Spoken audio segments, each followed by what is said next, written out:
آپ کو بتاتے چلیں ٹوبہ ٹیکسنگ سے غلام شبیر چوہان کی رپورٹ کے مطابق گوجرا میں کشمیر ڈے 5 فروری کشمیری مسلمانوں کے ساتھ اظہار یکجہتی کیا۔ گوجرا مرکزی انجمن تاجران کی جانب سے کشمیری مسلمانوں کے ساتھ اظہار یکجہتی کے سلسلہ میں ایک پروقار ریلی کا اہتمام کیا گیا، جس کی صدارت نو منتخب صدر انجمن تاجران منصور احمد بھنگو اور شیخ امجد ضیاء عبید اللہ نے کی، جنہوں نے کشمیری مسلمانوں کے حق میں نعرے بھی لگائے اور شرکا ریلی نے پلے کارڈ اور بینرز اٹھا رکھے تھے جن پر کشمیری مسلمانوں کے حق میں نعرے درج تھے۔ دوسری جانب مرکزی جمعیت اہل حدیث یوتھ فورس کی جانب سے بھی مرکزی جامع عائشۃ البنات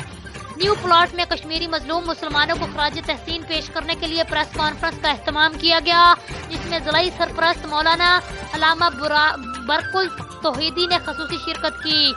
انہوں نے کہا کہ کشمیری مسلمان ہمارا مقصد ہی نہیں بلکہ ہمارا مذہبی فریضہ بھی ہیں۔ ہم اقوام متحدہ سے مطالبہ کرتے ہیں کہ کشمیری مظلوم ہیں، ان پر مسلط بھارت کا غاصبانہ قبضہ ختم کروایا جائے اور ان کو آزادی جیسی نعمت سے محروم رکھا گیا ہے اور کشمیری مسلمانوں کا قتل عام بند کیا جائے۔ پریس کانفرنس میں شریک شیخ الحدیث مولانا محمد یوسف اور ان کے ساتھ نو منتخب صدر یوتھ ونگ مولانا عمران شاکر، مولانا حافظ محمد عبداللہ، افضل گجر اور کثیر تعداد میں لوگوں نے شرکت کی۔